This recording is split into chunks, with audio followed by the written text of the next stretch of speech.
Atos dos Apóstolos, capítulo 2, e o versículo 42.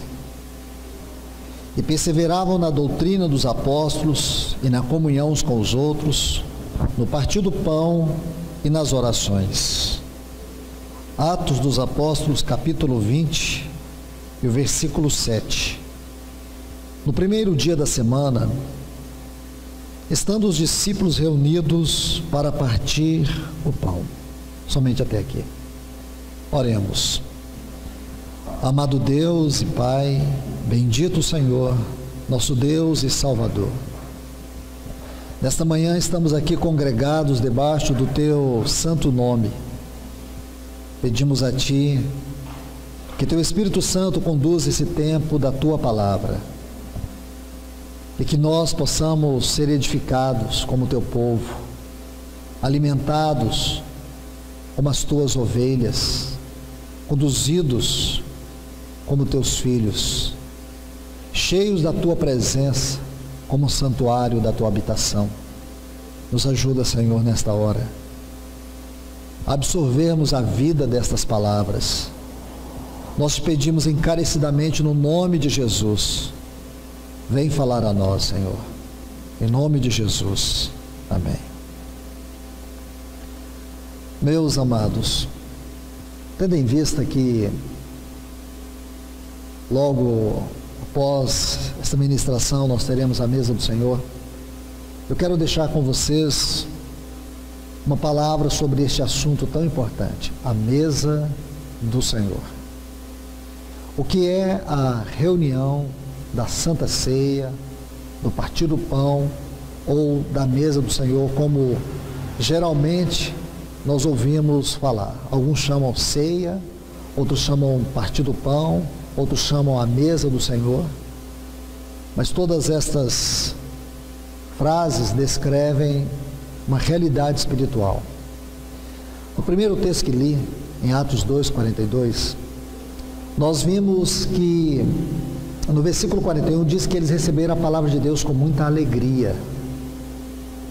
Aí no 42 diz que eles perseveravam, e é muito importante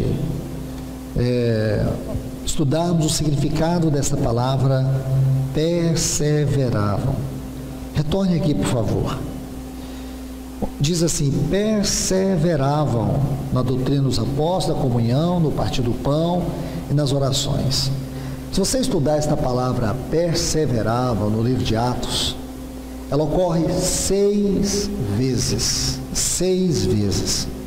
A melhor tradução desta palavra está aqui no capítulo 6 de Atos e o versículo 4. Eu estou lendo a versão Reina Valera, que é uma versão que eu aprecio muito, devido muitas frases descrever o texto no sentido mais próximo do original. Então no versículo 4 está assim: e nós nos dedicaremos assiduamente. Se você estudar o vocábulo aqui do texto grego, dessa palavra perseveravam, que ocorre 6 vezes aqui no livro de Atos, se você buscar o vocábulo, é essa tradução: dedicação assídua. Então eles dedicavam assiduamente a palavra, a comunhão, a mesa do Senhor, a Santa Ceia e as orações. E no segundo texto que li, em Atos 20, versículo 7, diz que esses irmãos aqui, eles se reuniam todos os domingos pela manhã para partir o pão. Isto corrobora perfeitamente com a tradução dessa palavra perseveravam. Não era uma reunião ocasional, era uma reunião assídua. Eles persistiam. Essa reunião tinha um valor profundamente significativo para a igreja primitiva. Com os tempos, ontem à noite eu compartilhei rapidamente como foi que as doutrinas foram se diluindo, as verdades foram se dispersando, a igreja foi adquirindo outra identidade, outras práticas. E com isso, irmãos, nós perdemos aquelas questões, aqueles fundamentos genuínos que caracterizavam a igreja de Atos dos Apóstolos. Algumas pessoas acreditam que nós nunca vamos ter uma igreja como Atos dos Apóstolos. A minha pergunta é: que igreja nós queremos ter? Aquela igreja, ela foi edificada pelo Senhor Jesus através da obra do Espírito Santo. E nós não precisamos imitar ninguém. O que nós precisamos buscar são os mesmos fundamentos que aqueles irmãos tiveram. E se você observar, aqui em Atos 2,42, nós temos os 4 fundamentos práticos da vida da igreja. A vida da igreja é constituída de doutrina e prática. Doutrina e prática. A igreja não pode dar ênfase só na doutrina, porque a doutrina sem a prática vai nos tornar insípidos, frios, intelectuais, na exposição, no entendimento, na aplicação. Mas se nós buscarmos a prática, também ficaremos desequilibrados. Se nós buscarmos a vida cristã só em prática, sem a doutrina, nós vamos nos tornar eufóricos, superficiais. Nós vamos viver a vida cristã em extremos, em exageros. Por isso que você vê muitos movimentos cheios de exageros. Sabe o que é isso? A falta da doutrina. O Espírito Santo, ele nos é apresentado em Gênesis capítulo 8 como uma pomba, aquela pomba que Noé soltou, lembra? Gênesis 8, diz que Noé soltou a pomba 3 vezes. A primeira vez ela voou e não encontrou nenhum lugar. O que ela fez? Voltou. Isso fala da obra do Espírito Santo no Antigo Testamento. Nesta obra do Espírito Santo, ele não habitava, ele vinha, possuía uma pessoa, habilitava ela para o serviço, mas ele não habitava. Aí depois você vê que Noé solta a pomba a primeira vez, ela voou, não encontrou lugar, volta. Depois Noé solta a pomba a segunda vez. Aí a pomba traz um ramo de oliveira. Isso é muito importante, porque aqui nós vemos o Espírito Santo no ministério de Cristo, porque Ele é a esperança. O Espírito Santo veio e habitou ele. Jesus, ele era cheio do Espírito Santo. Ele disse assim em Lucas 4,18: o Espírito do Senhor está sobre mim. O Espírito Santo o conduziu para o deserto. Ele era cheio do Espírito Santo. Aí Noé soltou a pomba pela 3ª vez e ela não mais voltou. Aqui está o Espírito Santo na igreja. Jesus disse: eu rogarei ao Pai e Ele vos dará outro Consolador, a fim de que esteja convosco para sempre. Então, essa figura daquela pomba de Noé nos fala do Espírito Santo. O Espírito Santo veio para habitar a igreja para sempre. Mas mesmo assim, irmãos, com toda essa dádiva, nós podemos entristecê-lo, nós podemos resisti-lo, nós podemos ignorá-lo, nós podemos escolher viver nossa vida e não nos submeter a andar no Espírito. Algo que eu disse para os irmãos numa das primeiras palavras. Quantas vezes nós oramos e dizemos para Deus: Senhor, enche-me do Teu Espírito. Essa oração, ela beira o absurdo, porque o Senhor já nos deu provisão suficiente. A questão não é o que Deus nos dá, a questão é o que nós não recebemos. Então nós oramos a Deus por uma coisa que Ele já nos deu e nós não recebemos. Não é estranho isso, irmãos? Imagina o filho pedir para o pai aquilo que ele já tem. Pai, eu preciso de uma mochila nova. O pai já deu a mochila nova. Eu preciso de um tênis. O pai já deu o tênis. Então, beira o desconexo, o que nós chamamos de oração. O Senhor deseja restaurar tudo isso, irmãos. Mas para que haja uma restauração plena, nós precisamos voltar aos fundamentos. Veja que na igreja primitiva, a palavra era o primeiro fundamento. Porque tudo tem que começar com a palavra precisa ter uma centralidade na vida da igreja. Quando a palavra perde a sua centralidade, então tudo fica no superficial.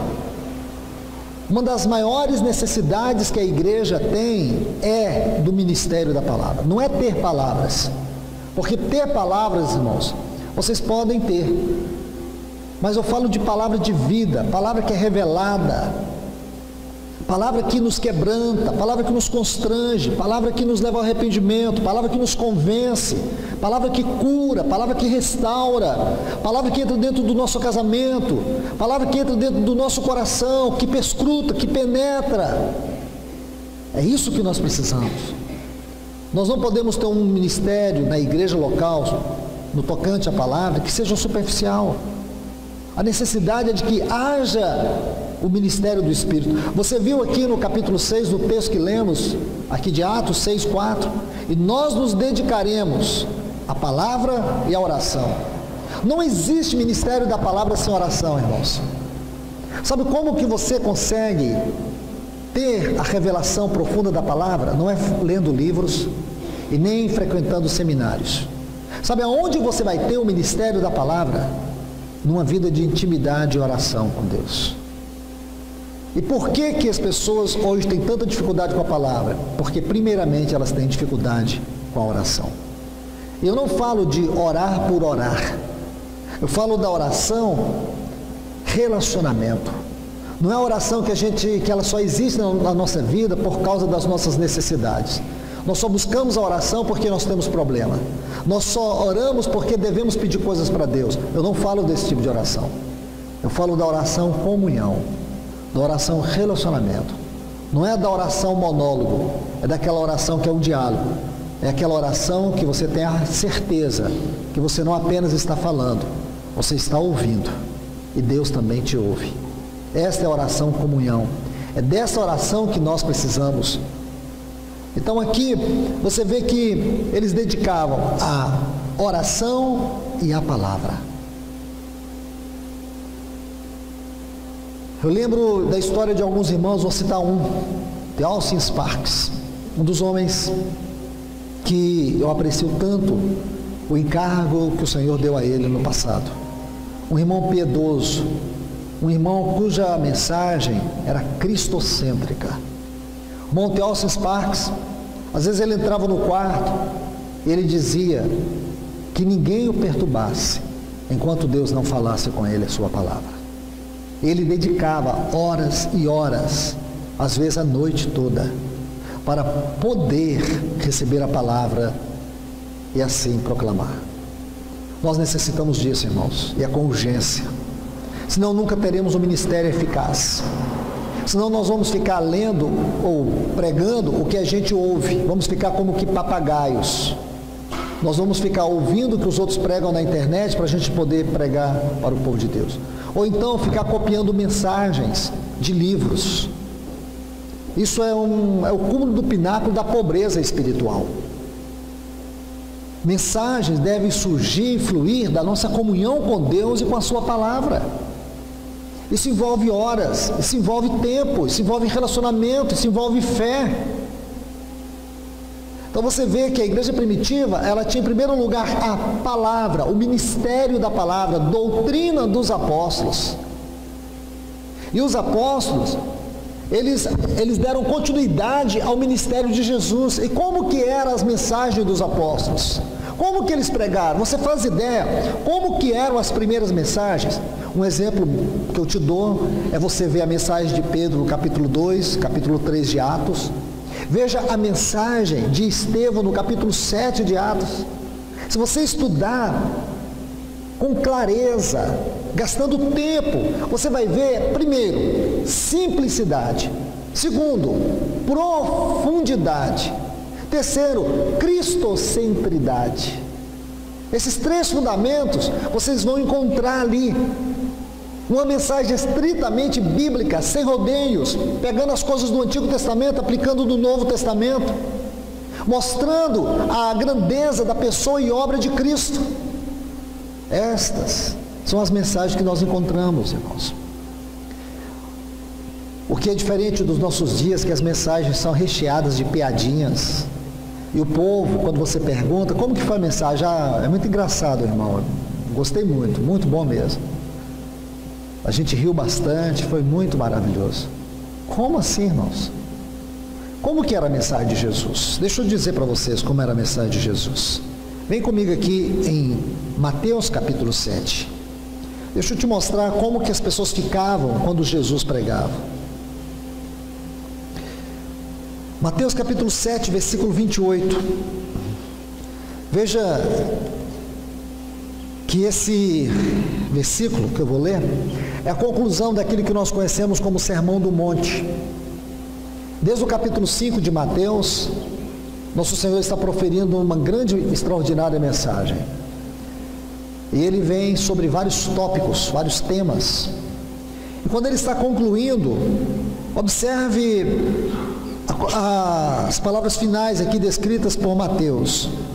Quando Jesus terminou essas palavras, as pessoas, olha a frase, na sua versão deve estar assim: maravilhavam-se.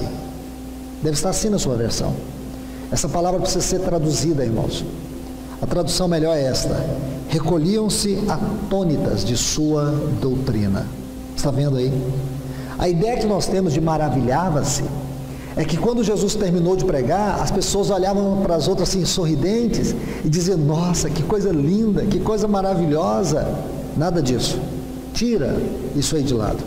A palavra grega que traduz aqui por maravilhavam-se é justamente essa que está aqui na Reina Valera: atônitos.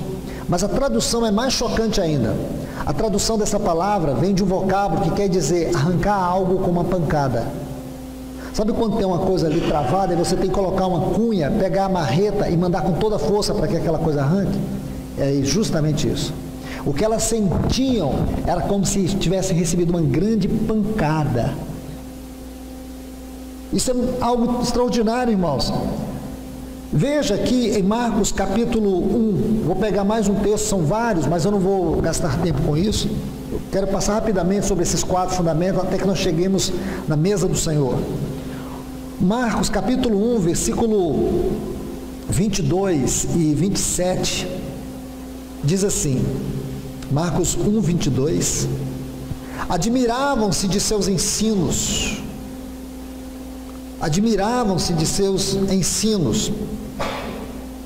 porque os ensinava como quem tem autoridade.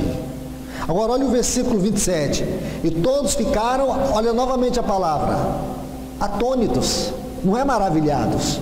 Traduz essa palavra aí, porque ela traz um sentido negativo e não positivo.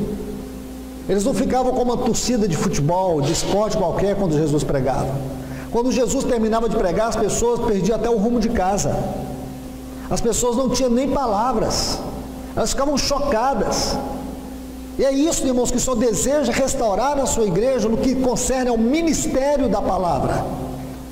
Porque nós temos uma dura cerviz, nós não nos rendemos, nós não nos quebrantamos. Como está lá em Êxodo 33, Deus não caminha com aqueles que não se quebrantam, com aqueles que não se rendem. No Salmo 51, a palavra diz que Deus, Ele busca um coração contrito, um coração que se rende, um coração que se quebranta. Esse é o verdadeiro louvor, coração quebrantado.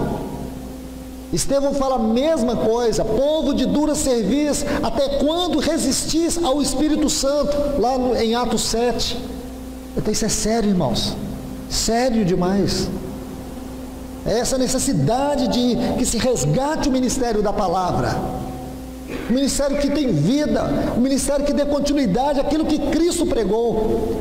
A igreja primitiva era a continuidade do ministério de Cristo. Eu preciso repetir isso com ênfase, porque isso deve corrigir o nosso pensamento que, irmão, nós jamais podemos voltar a ser aquela igreja de Atos. Nós somos a igreja do século 21. E como que é essa igreja do século 21? Uma igreja que perdeu seu testemunho, que perdeu sua identidade, que perdeu o seu chamado, que perdeu sua vocação, que perdeu a presença de Deus e substituiu a presença de Deus por muitos ídolos. Desde o local de reunião até as formas de reuniões, tudo isso se torna um ídolo oculto que nós temos inconscientemente no nosso coração. Não nos importamos com a ausência de Deus, não nos importamos com a ausência dos ministérios do Espírito, com os dons do Espírito, com a vida do Espírito, com o poder do Espírito. O que nós nos importamos é que nós temos as nossas reuniões funcionando muito bem. Irmãos, se Deus tirasse o seu Espírito da terra, as coisas continuariam como estão. Ninguém sentiria falta dele, ninguém se importaria com ele. Se o Espírito Santo se retira da igreja, Laodiceia estava lá, irmãos, funcionando. Sabe o que Laodiceia dizia? Não precisamos de nada. Rica sou, de nada tenho falta. Você imagina, o Senhor estava fora e Laodiceia não sentia falta. Esse é o grande problema, irmãos. É o Senhor estar fora e nós não sentimos falta, porque nós temos uma vida muito boa. Desde a nossa casa, desde o conforto que a gente tem, a vida que levamos, as viagens que programamos, a reunião, tudo isso que nós temos, irmãos. Quem vai precisar do Espírito Santo? Porque se ele entra na nossa vida, ele vai nos convencer do pecado, da justiça e do juízo. Quem quer ser convencido do pecado, da justiça e do juízo? Nós queremos é ter vida boa. Irmãos, não é verdade, irmãos. Não tem vida boa quando você não tem certeza da eternidade com Deus. Não tem vida boa quando você não está em paz com Deus. Não tem vida boa quando você está debaixo do engano. Não tem vida boa quando você é superficial na fé. Quando acontece o que acontece, você tem que pedir alguém para orar por você, porque você sabe que você não tem condições de chegar diante de Deus e rogar pela sua casa. Não tem vida boa quando você não vê as virtudes de Cristo funcionando no seu casamento. Não tem vida boa quando você sente que o seu coração é mesquinho. Não tem vida boa quando você percebe que você não tem compaixão, que você não tem verdadeiro amor. Não tem vida boa quando você sente o poder latente da carne, que opera por meio da cobiça, dos desejos desenfreados, as imoralidades que nós cultivamos no dia a dia da nossa vida. Não tem vida boa. Só o Espírito Santo pode nos atingir, nos transformar. Só a alegria do Senhor nos dá prazer neste mundo. É o maior prazer. É você passar por dificuldades, passar por lutas, e você não abaixar sua cabeça, dizer: eu sei em quem eu tenho crido, eu estou certo que é poderoso. É você fechar os olhos e saber que você tocou o trono de Deus. É você sentir aquela lágrima rolar da comunhão com Deus. É você poder dizer assim: Pai, e você saber que Ele está te ouvindo. Não tem alegria maior do que essa, não tem dinheiro que pague isso, não tem posição que pague isso. O privilégio da comunhão com Deus, não tem nada que seja maior e melhor do que isso, irmãos. Então, a necessidade que nós temos é que Deus restaure o ministério da palavra. Este é um fundamento imprescindível para que a igreja funcione como a igreja do Senhor Jesus. E não só o ministério da palavra, mas também a comunhão. Uma comunhão verdadeira. Uma comunhão onde nós possamos sentir o amor dos irmãos, o carinho dos irmãos, o desejo de estar juntos, porque nós temos um pertencimento eterno. Nós temos uma sensação de pertencimento eterno quando nós nos encontramos com os irmãos. Isso você não sente nem com os seus parentes. Eu sei que se você tem dificuldade na comunhão, você não concorda comigo. Mas o dia que você conhecer e viver a plena realidade daquilo que é a igreja, não essa comunhão institucional, essa comunhão institucional, ela é igual torcida de time de futebol, né? A pessoa não se conhece, mas aí de repente descobre que torcem pelo mesmo time, tem uma certa afinidade, cria-se uma afinidade. Esse tipo de afinidade não é comunhão. Comunhão é uma realidade espiritual que ela não pode ser criada pela igreja, porque essa realidade, os seus fundamentos de existência está na eternidade. Paulo escreve aos Coríntios, no capítulo 1, versículo 9, ele diz assim: fiel é Deus, no qual fosse chamados à comunhão do seu Filho. Eu pergunto, qual é a comunhão do Filho de Deus? A comunhão que ele sempre viveu e desfrutou com o Pai eternamente. Irmãos, houve um tempo, se é que eu posso dizer isso, mas houve um tempo onde não havia o tempo, só havia a eternidade, porque o tempo é a menor partícula que constitui a eternidade. O tempo é criado, a eternidade não. Deus criou o tempo e nos colocou nele, mas Deus não está no tempo, Ele está fora do tempo, Ele está na eternidade. Porque o tempo tem começo e fim. tem passado, presente e futuro. A eternidade não tem essa ideia de passado, presente e futuro. A eternidade sempre é. Passado, presente e futuro está de maneira instantânea dentro da eternidade. Mas quando falamos de passado na eternidade, dá a ideia que teve um começo. Quando falamos de futuro, dá a ideia que tem fim. A eternidade não tem começo nem fim. E nossa mente finita não consegue compreender os mistérios do infinito. Só Deus. Então escute bem.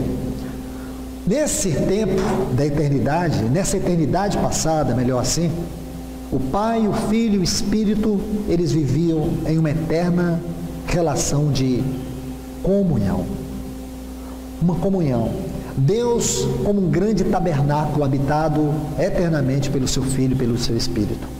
O Espírito é o Espírito da comunhão do Pai com o Filho. As três palavras que melhor definem o como desta comunhão é vida, relacionamento e amor. Como que era a vida na Trindade? A vida na Trindade é que cada um dos membros da Trindade vivia para o outro.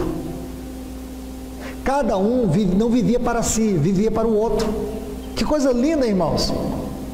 Por isso Jesus disse, eu estou no Pai e o Pai está em mim. Então você vê que quando Jesus morreu por nós, o que Ele deu? Ele deu sua vida.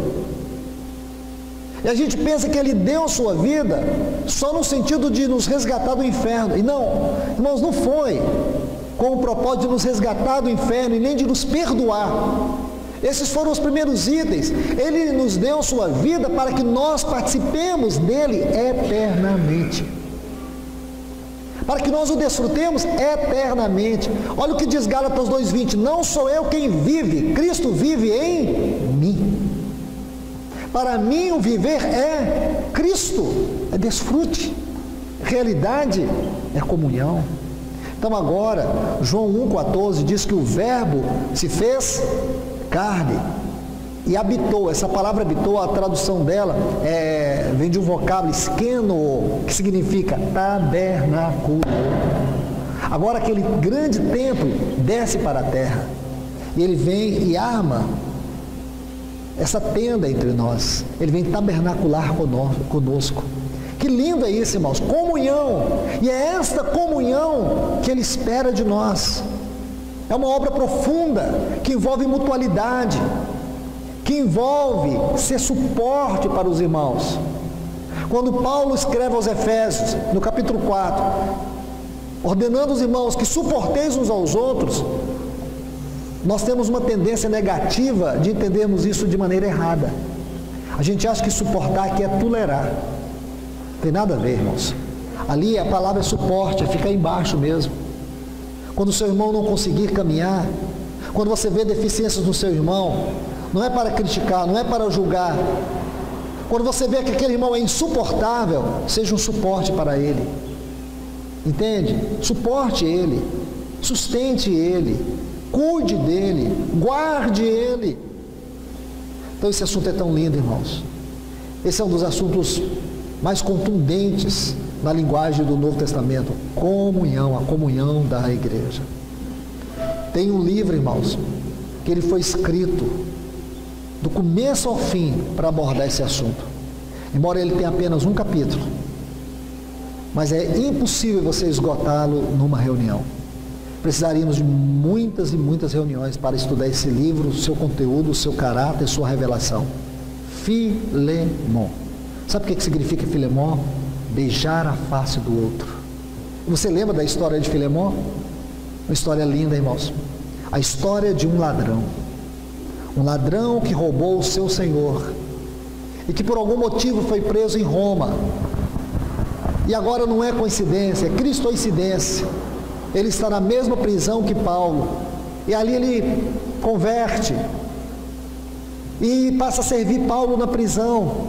E agora chega o momento da sua libertação, mas ele era um escravo. Sabe o que significava um escravo naquele tempo? Um escravo não tinha nada e nem ninguém. Ele só tinha um direito, que era não ter direito a nada. Então para onde que Filemon ia voltar? Ele não tinha mais nada, ele não tinha ninguém. Ele tinha um senhor que ele roubou. Aí Paulo escreve uma carta, irmãos. Essa é uma das cartas mais lindas que temos na Bíblia. Paulo vai escrever essa carta de uma maneira tão gloriosa. Paulo se coloca na frente, no meio, entre Filemon e Onésimo. Aí ele vai dizer para Filemon assim, que ele recebesse Onésimo, que ele pudesse agora recebê-lo não como servo, mas como um irmão.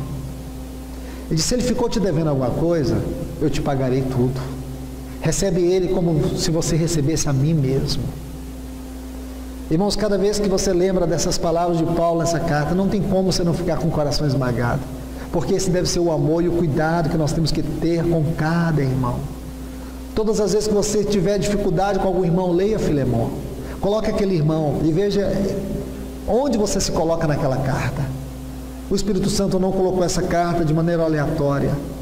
Essa carta é uma trombeta de Deus para nos ajustar, para nos levar a amar os nossos irmãos. É isso que o Senhor deseja resgatar de nós, é esse amor filial, esse amor Filadélfia. Filadélfia, a tradução é o amor entre os irmãos. A igreja, para que ela seja verdadeiramente a igreja, ela tem que ser uma Filadélfia, a comunhão dos santos.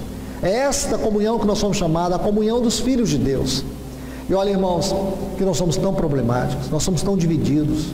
A gente começa a ter problema desde a hora que a gente olha no espelho, e como a gente muitas vezes não se aceita. Agora imagina como que deve ser, irmãos, cada um de nós com os outros.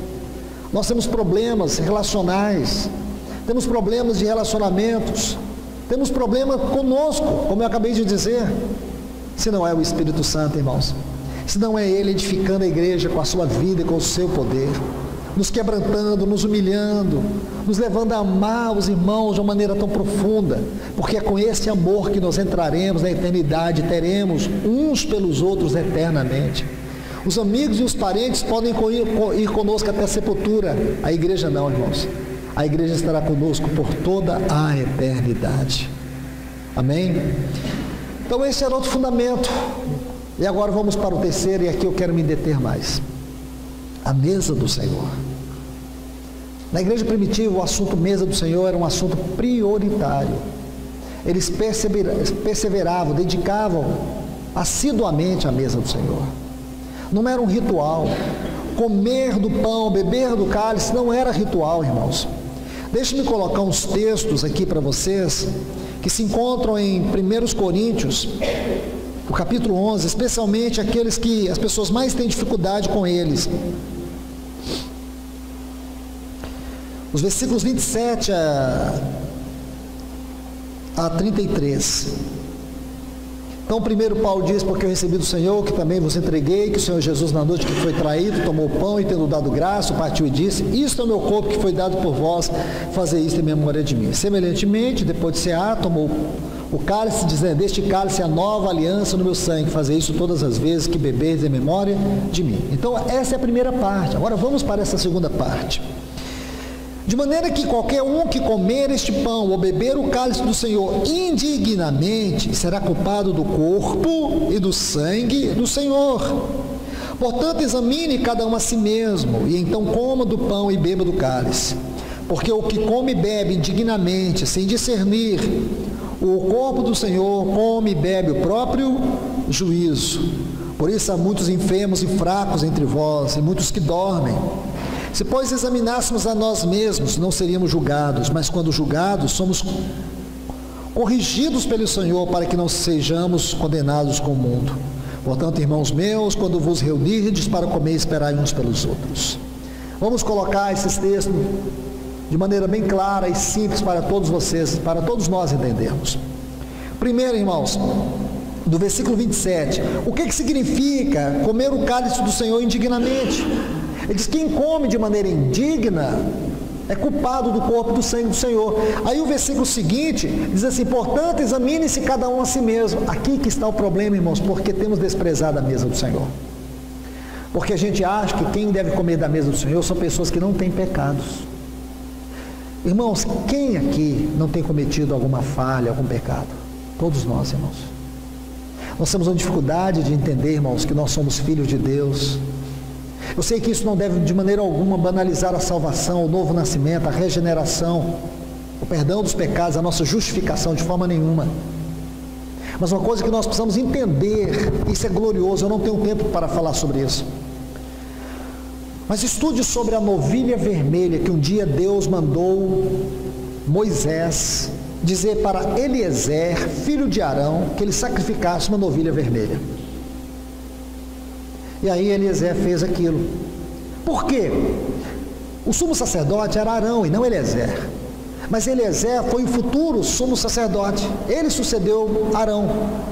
E por que, irmãos? Essa novilha vermelha não era uma novilha branca? Por que vermelha? Lindo isso, irmãos, porque fala do aspecto subjetivo da obra do sangue de Cristo Jesus. Então nós temos o aspecto objetivo e temos o aspecto subjetivo. O aspecto objetivo, nossos pecados foram perdoados. O dia que você converteu, você tinha pecados que marcaram sua vida toda. Você estava sujo, imundo, como o texto que nossa irmã leu. Você era um filho da ira, você estava condenado ao pecado, à condenação.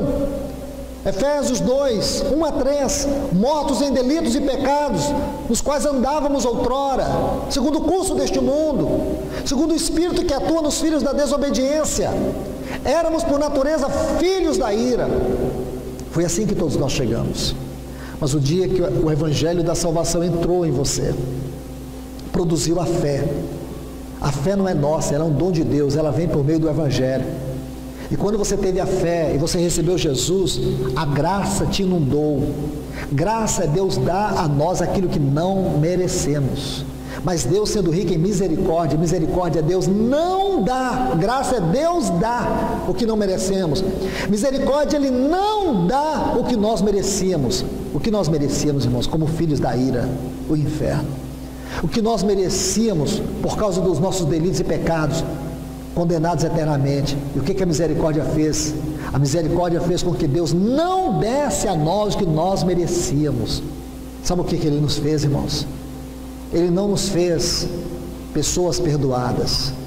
O perdão dos pecados não apenas tratou com o nosso pecado, tratou com a nossa posição. Nós tínhamos um problema, pecado, e nós tínhamos uma posição, filhos da ira. E o que o sangue de Jesus fez? Tratou com o pecado. Quanto ao pecado, fomos perdoados. Quanto à posição, nós fomos tirados do império de trevas, onde nós éramos filhos da ira, e fomos transportados para o reino do Filho. E aqui também nós nos tornamos filhos de Deus. E essa é uma posição eterna, uma posição que você não perde. Ou você perde, você mãe, pai, que tem um filho, seu filho vai dizer assim, eu não quero mais ser seu filho. Ele pode até dizer, só que ele não vai deixar de ser. Ele não vai deixar de ser amado. O seu sangue corre na veia dele. Ele não tem esse direito, porque filho é uma posição eterna. E agora você recebe essa posição. E é aqui que eu quero entrar. Lembra do filho pródigo? Ele pecou e disse assim, pai, já que tu não morre mesmo, me dá minha herança que eu quero viver minha vida. Ele saiu, pegou a herança, viveu a vida dele, perdeu tudo. Aí ele lembrou, vou voltar para a casa do meu pai. Mas eu não quero ser um filho, eu quero ser um jornaleiro. Aí quando ele chegou, ele disse para o pai, pai, fazes de mim um jornaleiro. Não tem como, irmãos. Não tem como. O que o pai fez? Qual foi a primeira coisa que o pai pediu? Cadê o anel? Aliança. Você e seu filho têm uma aliança de sangue. O sangue que corre em você, corre nele. O DNA seu está nele. Não tem como mudar isso. Nenhum tipo de transplante vai mudar isso. Então aí está, o código genético seu vai dizer que ele é seu filho, o código genético nele vai dizer que você é o pai. Acabou. Ele diz, traz o anel, traz as sandálias, traz as vestes, traz o bezerro cevado. Está vendo, irmãos? Aí tinha um filho dentro de casa, porque nós encontramos dois tipos de pessoas perdidas, uma fora da igreja, da vida da igreja, e outra dentro da vida da igreja. Então nós temos um filho que saiu, pegou toda a herança e gastou, e nós tínhamos um filho que estava dentro e não aproveitou o que tinha. Aí ele ficou lá resmungando. Aí disse, pai, está aí meu irmão que volta, acabou com tudo que tinha, aí o senhor concede tudo para ele, e a mim, que o senhor nunca matou um bezerro. O pai disse, meu filho, o problema do seu irmão é que ele estava perdido. Ele estava perdido. E o problema seu é que você não desfruta. Seu irmão gastou o que tinha e você não desfruta o que tem. Irmãos, é dois tipos de pessoas que tem na vida da igreja. Aqueles que estão dentro, que não sabem o que tem. Então o pai trata com os dois, porque os dois são filhos. O pai restaura, porque estava perdido. E o outro, o pai exorta para que ele desfrute. Então escute isso, irmãos. Esse é o amor do pai. Esse é o perdão de Deus. Nós estávamos mortos, fomos colocados na posição de filhos, agora somos filhos. Então o pecado tratou com o perdão tratou com nossos pecados passados. O sangue de Cristo perdoou, lavou. Deus não lança na nossa face aquilo que Ele já perdoou. Mas não é apenas um aspecto objetivo, tem um aspecto subjetivo.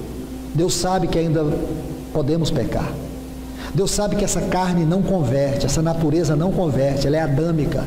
Nós ainda não fomos revestidos da incorruptibilidade, nós somos suscetíveis à corrupção, ao pecado. Então o que Deus fez? Aquilo que está lá em Hebreus capítulo 10, versículo 19. Tende, pois, intrepidez para entrar no Santo do Santo, pelo vivo e novo caminho que Ele nos abriu por meio da sua carne, por meio do seu sangue. Então muitas vezes nós nos privamos da comunhão com Deus, porque nos olhamos tão indignos, vemos que somos indignos. Irmãos, nós anulamos o que Jesus fez por nós. Hebreus 6,20 diz assim, que Ele entrou por nós. Irmãos, irmãs, Ele veio por sua causa, Ele veio por nós, Ele viveu por nós, Ele foi na cruz por nós, Ele morreu por nós, Ele foi sepultado por nós, Ele entrou no inferno por nós, Ele ressuscitou por nós, Ele entronizou por nós, e Ele está sentado no trono por nós e voltará para nós. Então você consegue enxergar o que é essa tão grande salvação que está em Hebreus capítulo 2? E a gente muitas vezes, irmãos, não se permite ser amado por Deus. Nós limitamos o amor de Deus porque colocamos nossa vida como filhos de Deus, mesmo tendo cometido pecado, nós colocamos nossas falhas maior do que o amor de Deus. Não é que você tem que banalizar isso, porque Deus também disciplina, e aqui fala disso. Quando Paulo diz para nós examinar a nós mesmos, não é examinar para ver se tem pecado. Nós precisamos nos examinar na luz de Deus. Na tua luz vemos a luz. A luz.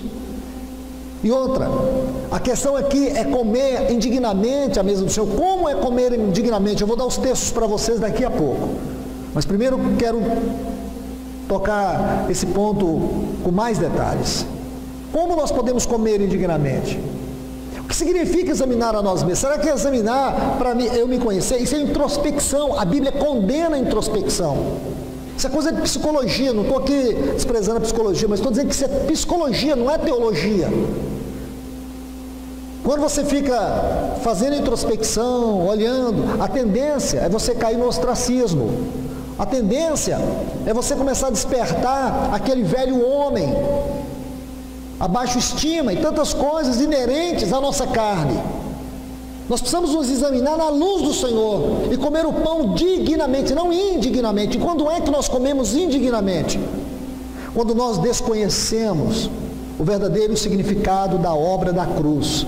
Quando nós comemos o pão de maneira religiosa, sem a menor sensibilidade espiritual, sem o menor discernimento, nós comemos o pão e não tocamos a realidade dele, bebemos o cálice e não tocamos a realidade do cálice, porque quando você come o pão, o que você está comendo? Um pedaço de pão? Sim, mas o que você está tocando? Esta é a pergunta, o comer e o tocar, porque nós temos aqui uma realidade física e uma realidade espiritual. Quando comemos é uma realidade física, mas quando tocamos é uma realidade espiritual. E essa realidade espiritual implica em quê? Implica, irmãos, que esse é o corpo de Cristo. Quando Jesus deu o pão para os seus discípulos, Ele partiu e deu e disse, isto é o meu corpo. Ele disse, isso não é símbolo. O perigo é quando nós pegamos o pão e alimentamos a ideia de um símbolo. Nós estamos comendo um símbolo. E aí a ceia, a mesa do Senhor, ela cai na missa católica. Aí é a mesma coisa de comer a hóstia, é um símbolo. Nós não comemos símbolo, nós tocamos realidade espiritual. Quando você toca isso, é um ato de fé. Isso significa que você foi incluído com Ele na semelhança da sua morte. Romanos capítulo 6, versículo 5. Fomos unidos com Ele na semelhança da sua morte. Quando Cristo foi crucificado, nós fomos crucificados com Ele. Quando Ele foi sepultado, nós fomos sepultados com Ele. Romanos 6, 4, Romanos 6, 5. Quando Ele ressuscitou, nós ressuscitamos com Ele. Por isso que Paulo diz em Efésios 2,6 que nós estamos assentados com Cristo nos lugares celestiais. Nós já temos uma participação celestial, mesmo com os nossos pés na terra. Nosso coração tem que ser celestial. Irmãos, vou contar um exemplo para vocês que está em 2 Samuel capítulo 9. A história de Mefibosete. Lembre-se de Mefibosete, aquele jovem aleijado, filho de Jonatã, neto de Saul. Quando foi que ele se tornou essa criança com essa deficiência física? Quando Davi se tornou rei de Israel, e chegou a notícia que Davi havia se tornado rei de Israel, que Jonatã havia morrido, Saul havia morrido, a babá dessa criança coloca ele no seu colo e sai correndo desesperadamente. Só que no caminho ela tropeçou e caiu sobre as pernas dele e quebrou as duas pernas daquela criança. Mas ela o escondeu em uma região conhecida como Lodebar. A tradução dessa palavra no hebraico significa um lugar ermo, a periferia distante de Jerusalém. Essa criança cresceu ali órfã. Imagine uma criança traumatizada, agora um jovem doente, emocionalmente doente, lhe tiraram tudo. Ele não sabia nem quem era, criado por uma ama, num lugar tão pobre. Imagine, irmãos, quando você estuda o capítulo 9, você percebe claramente que ele tinha consciência de quem ele era. Mas ele viveu lá, no anonimato, com medo, porque ele temia que um dia alguém o matasse, porque era costume dos povos daquela época, quando o rei assumia o trono, ele exterminava toda a descendência do rei anterior. Então ele vivia com esse medo. Mas um dia, nesse capítulo 9 de 2 Samuel, Davi chama o seu servo Ziba e fala assim: há alguém da casa de Saul para que eu possa exercer misericórdia? A palavra ali é chesed, é a palavra hebraica para misericórdia. Essa palavra é tão linda, irmãos, na literatura, que em latim vem de duas palavras, misereu e cardio. Significa tomar as misérias do outro e colocar no meu próprio coração. É tomar o lugar do outro. Que lindo, né, irmãos? Tomar o lugar do outro. Aí o servo de Davi diz assim: sim, existe. Tem um aleijado aí. Ele fica lá em Lodebar. Agora imagina, Davi disse: mande buscá-lo. Aí imagina aquela criança, irmão, aquele garoto, aquele jovem que viveu todas essas fases do anonimato, numa vida tão difícil. De repente chega uma comitiva real na porta da casa. O que ele deve ter pensado? Fui descoberto. Ele deve ter pensado o pior. E de repente as pessoas saem e dizem para ele: Mefibosete, o rei manda te buscar. Ele entra naquela carruagem, ou naquele cavalo, sei lá, mas ele é conduzido a Davi. Davi pergunta: você é Mefibosete? Ele diz: sou eu, teu servo. Ele diz: Mefibosete, todos os dias eu quero que você sente na minha mesa e coma comigo todos os dias. E tudo que era do teu pai agora passa a ser teu também. Esta é a mesa do nosso rei, esta é a mesa do nosso Senhor. Você pode ter os piores defeitos, mas Ele te ama até o fim. Ele te ama porque Ele comprou você com alto preço. Ele pagou a vida dele, Ele deu a vida dele por você. Ninguém poderia fazer isso, irmãos. Perdoar não era algo fácil para Deus. Deus teve que sofrer todo o dano para que eu e você fôssemos perdoados. Nossa causa, humanamente falando, nossa situação era impossível, mas Ele foi lá e nos perdoou, Ele nos comprou. O sacrifício da cruz só poderia ter significado se ele fosse à altura da santidade, da glória de Deus, da justiça de Deus. E o nosso Senhor, irmãos, um dia Ele fez uma declaração tão impressionante. Ele diz assim: é por eles que eu me santifico. Você já meditou nisso, irmãos? Lá em Hebreus capítulo 4, diz que ele foi tentado em todas as coisas, porém sem pecado. Atos 2 diz assim: Jesus, varão aprovado por Deus. Irmãos, ele se santificou por nós, ele foi aprovado diante de Deus, porque a morte retém o que o pecado toca, e nele a morte não teve nenhum poder, porque nele não havia pecado. Mas ele diz: é por eles que eu me santifico. Não é curioso isso, irmãos? Já meditou na grandeza dessa frase? Não seria melhor dizer assim: é porque eu desejo voltar para o Pai e obter todas as insígnias da glória, as quais eu abri mão por causa de vocês, é para um dia retornar à minha glória, é para que um dia eu retorne à comunhão eterna com o Pai, é para que um dia eu volte a sentar no trono do meu Pai, é que eu me santifico. Ele não disse isso. Ele disse: é por vocês que eu me santifico. Você imagina a grandeza disso, irmãos? É como se ele estivesse dizendo: não tem sentido eu voltar e não ter vocês. Não tem sentido eu voltar para a minha glória. E ele poderia ter feito isso, irmãos. Quer que eu te mostre isso na Bíblia? Lucas capítulo 9, versículo 51.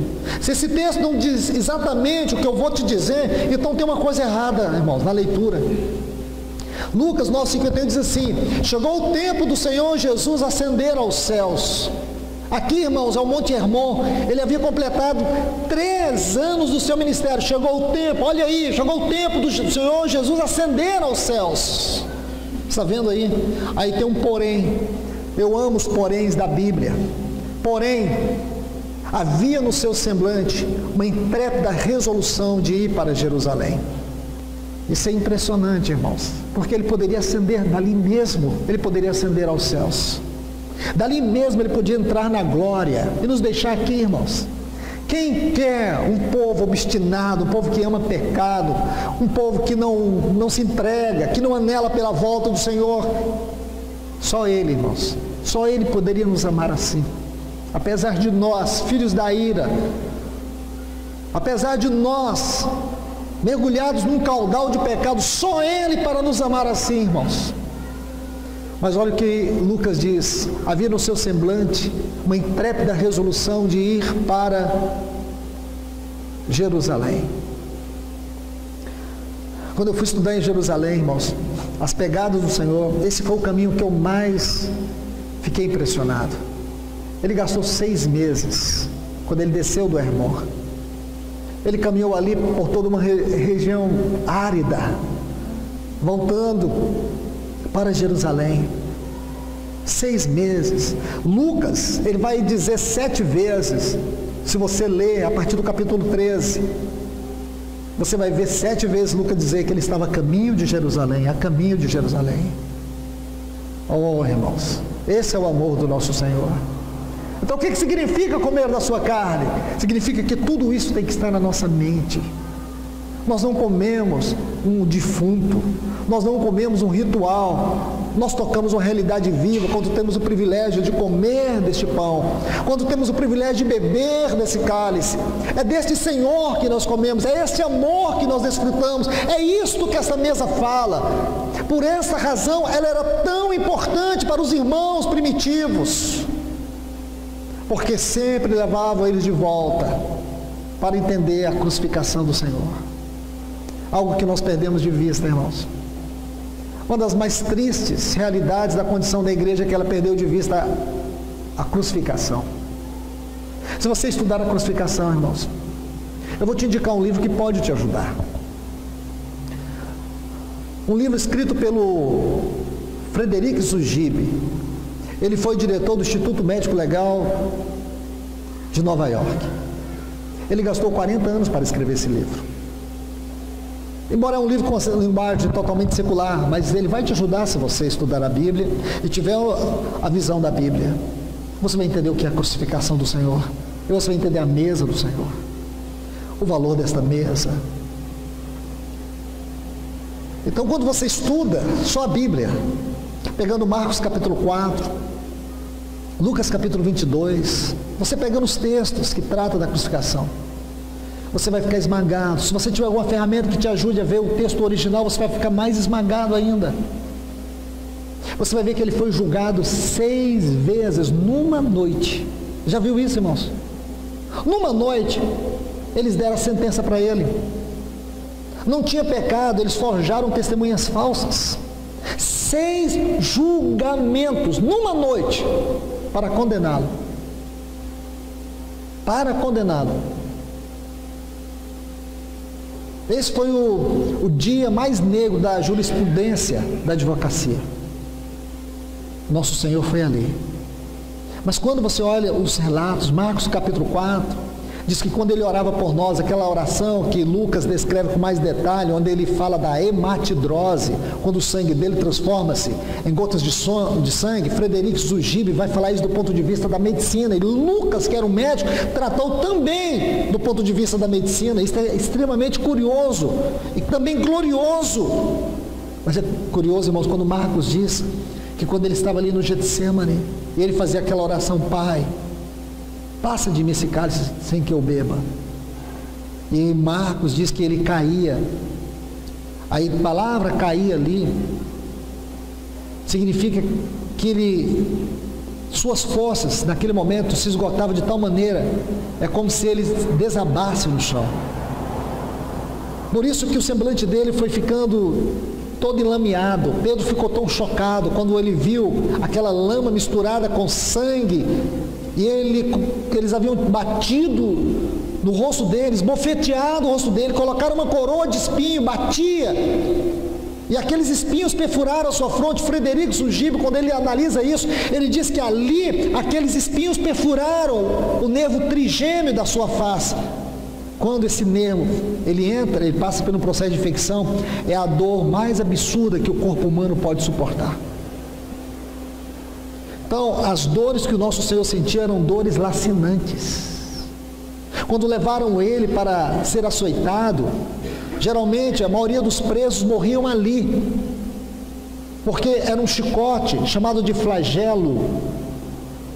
Ele tinha 4 ossos e 4 chumbos, e era um especialista na arte da tortura que executava esse ritual. Nosso Senhor estava com as suas costas todas dilaceradas, com a sua face inchada, seus olhos inchados. Então eles levam ele ainda tem que percorrer toda a senda do Calvário até chegar no Gólgota. Quando chegou no Gólgota, eles deitaram ele numa cruz. Os seus braços deveriam ser esticados como a corda de um violino e transpassado por um cravo. As suas pernas deveriam ser encolhidas, flexionadas, seus pés colocados um sobre o outro, e ali ele era transpassado com prego. E quando ele foi levantado, irmãos, imagine a dor que ele sentia. É impossível você saber de tudo isso e ler aquelas 7 palavras da cruz, porque ali, cada vez que ele respirava, as dores se multiplicavam sobre ele. As dores se multiplicavam sobre ele. Então você vê ali ele com toda essa dor, ele ainda proferiu 7 palavras mais profundas que ele havia dito, ele deixou para aquela cruz. E a gente acha que são as mais simples. Quando ele diz: Pai, perdoa-os, porque não sabem o que fazem. Ele não diz: Pai, perdoa-me. Ele diz: Pai, perdoa-os. O criminoso era ele ali diante daquelas pessoas, mas ele sabia que nele não havia pecado. Ele ainda tem tempo de orar pelos seus algozes e diz: Pai, perdoa-os. É lindo, irmãos, cada detalhe, cada detalhe. E você vê aquele ladrão da cruz, irmãos, que fé. Talvez essa seja uma das maiores expressões de fé da Bíblia, o ladrão da cruz. A fé daquele ladrão me inspira. Os discípulos já tinham abandonado, já tinham fugido. Um ladrão, irmãos, olha para aquele homem esmagado. Porque se Jesus estivesse curando enfermos, andando sobre as águas, tudo isso é glorioso, mas ele estava ali não fazendo nada, como uma ovelha muda, esmagado. Ele olha para ele e diz assim: Senhor, essa é uma palavra que só se dizia para César. Somente César era chamado de Senhor, ninguém mais na terra, porque este era um título altíssimo, elevadíssimo. Ele olha para ele e diz: Senhor. Ele viu que ele era Senhor, ele viu que aquele esmagado era um Senhor, era o Senhor. Ele viu que aquele rejeitado era o Senhor. Ele diz ainda: lembra-te de mim quando entrares no teu reino. Ele descobriu naquela hora que aquele homem totalmente rejeitado, aquele homem rejeitado até mesmo pelo pai, mas não foi rejeitado pelo pai, irmãos, porque aquele que não conheceu o pecado, Deus o fez pecado por nós.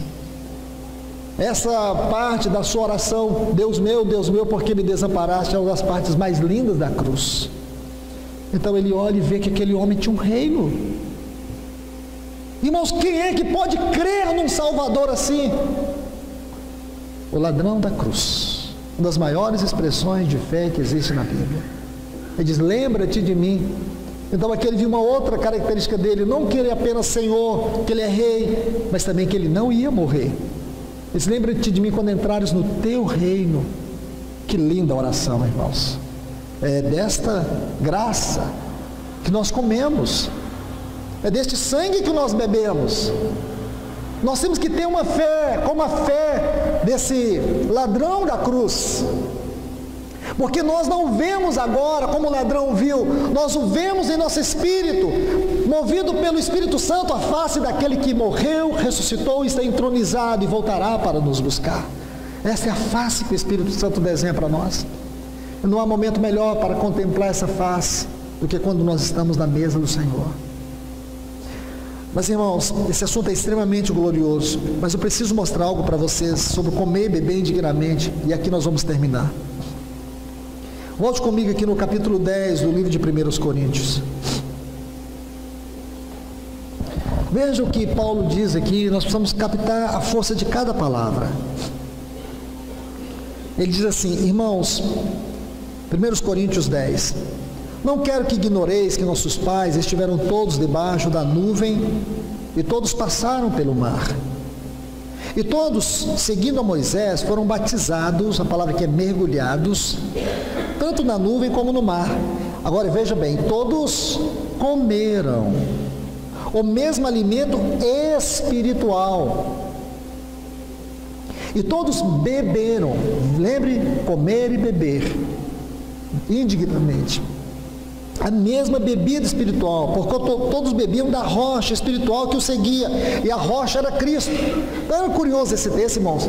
Naqueles 40 anos de peregrinação, havia uma rocha seguindo eles, uma rocha, e eles bebiam daquela rocha, todos os dias. Isso é extremamente curioso. Mas Deus não se agradou da maioria deles, pois ficaram espalhados no deserto. Todas essas coisas sucederam como exemplo para nós, para que não cobicemos coisas más como eles cobiçaram. Não sejais idólatras como alguns deles, segundo está escrito, o povo sentou-se para comer e para beber, e levantou-se para se divertir. Agora vamos para o versículo 16 a seguir. O cálice da bênção que abençoamos não é a comunhão do sangue de Cristo? E o pão que partimos não é a comunhão do corpo de Cristo? Visto que nós, sendo muitos, somos um só pão, um só corpo, pois todos nós participamos desse único pão. Irmãos, somente até aqui já nos basta. Aliás, é isso mesmo, vamos até aqui, porque já estamos na parte final dessa palavra. O que eu quero colocar para vocês é uma questão de realidade espiritual. Lembra que Israel tinha aquela rocha que eles bebiam, tinha aquele maná que eles comiam. Deus deu duas coisas para eles: deu maná e deu a rocha para que eles bebessem. O maná eles comiam e a rocha eles bebiam. Mas diz que Deus não se agradou deles. Por que Deus não se agradou? Lembra aquela frase lá do versículo 4? Diz assim, havia uma rocha que eu seguia e a rocha era Cristo. Quer dizer, havia uma realidade naquela rocha. Lembre que lá em Números capítulo 20, quando Deus falou para Moisés dizer a rocha, e ele não disse, ele bateu na rocha com a vara, e aquilo desagradou a Deus. Se você estudar, a primeira vez que eles passaram em Horebe, aquela rocha, a palavra é Tizur, fala de uma rocha pequena. Mas quando você chega lá em Números capítulo 20, é uma rocha grande. E ali fala de Cristo na sua exaltação, e a outra fala de Cristo na sua humilhação. O Cristo na sua carne e o Cristo exaltado. Cristo na sua humanidade e o Cristo glorificado. Então, havia esta realidade espiritual, e eles não discerniram a realidade espiritual. E por não ter discernido a realidade espiritual, Deus desagradou deles. E eles ficaram espalhados, eles passaram a cobiçar, eles não tiveram uma mudança de vida, eles não puderam discernir Deus naquele simples elemento que Deus dava para eles. Da mesma forma, irmão, nós podemos comer do pão, beber do cálice, não discernir o quanto há de Cristo nisso para nós. Podemos comer ritual, podemos comer um pedacinho de pão, beber um pouco de cálice, fazer isso de maneira tão comum e não discernir. Por isso que Paulo fala, por isso há entre vós, fracos e doentes e muitos que morrem. Como lá Deus se agradou, eles ficaram espalhados pelo deserto. Por isso que é na igreja tanta pessoa fraca espiritualmente. E aqui nós vemos algo especial, irmãos. Quando você discerne a mesa do Senhor, isso é de vigor espiritual. Você está celebrando a glória do perdão, a glória da comunhão, a glória do pertencimento. Não é só dos pecados que foram perdoados, mas saber que dia após dia tem um sangue que está purificando você de toda iniquidade. Primeiro o sangue te perdoou, hoje ele está te purificando. E é por causa dessa purificação que você pode entrar no Santo do Santo, como está em Hebreus 10, 19. Isso é lindo, irmãos. Isso é maravilhoso. Se nós não captarmos isso, nós não abraçarmos isso, não capturarmos a verdade disso, nós vamos perder na realidade espiritual. Nós vamos nos permitir viver a vida cristã de forma medíocre. E é justamente isso. Por essa razão ele diz para nós nos examinar. Não é ver se tem pecado, é ver o quanto nós temos de conhecimento, de experiência, de desfrute dessa realidade. Examinar para que eu não coma de maneira leviana, para que eu não toque de maneira superficial. É nos olhar nesta luz, não é para ver se eu tenho pecado, é para ver se eu estou comendo, estou bebendo, tratando esses elementos de maneira comum, de maneira natural. Esse é o problema de comer indignamente. E ainda quando ele diz aqui, no versículo 29, porque o que come e bebe indignamente, olha a frase, irmãos, esse versículo 27 e o versículo 29 precisam ser estudados juntos, porque quem come e bebe sem discernir o corpo, qual o corpo? É que o corpo do Senhor. Se você come sem discernimento, e o discernimento está aqui, irmãos. Olha que textos lindos nós encontramos aqui no capítulo 10. Que chave o Senhor nos dá para interpretar a grandeza da realidade da sua mesa. Você está vendo, irmãos? Então aqui está. Você pode comer com discernimento, porque se você faz isso, está comendo o próprio juízo. É aqui que nós somos guardados de sermos julgados com este mundo. Meus amados irmãos, que o Senhor vos abençoe. Que a palavra dele encontre um lugar muito especial no vosso coração. Amém? Vamos orar. Amado e querido Deus, nós te louvamos, nós te agradecemos, nós te bendizemos pelo privilégio desta manhã de estarmos reunidos aos teus pés, para poder receber tua palavra. Conduza-nos, Senhor, aos pastos verdejantes, às águas tranquilas, onde possamos comer e beber do Senhor, regozijando, Senhor, porque tudo está consumado. Glórias ao teu grande nome, Senhor. Nós te louvamos e pedimos que a tua palavra continue falando aos nossos corações. Em nome de Jesus. Amém.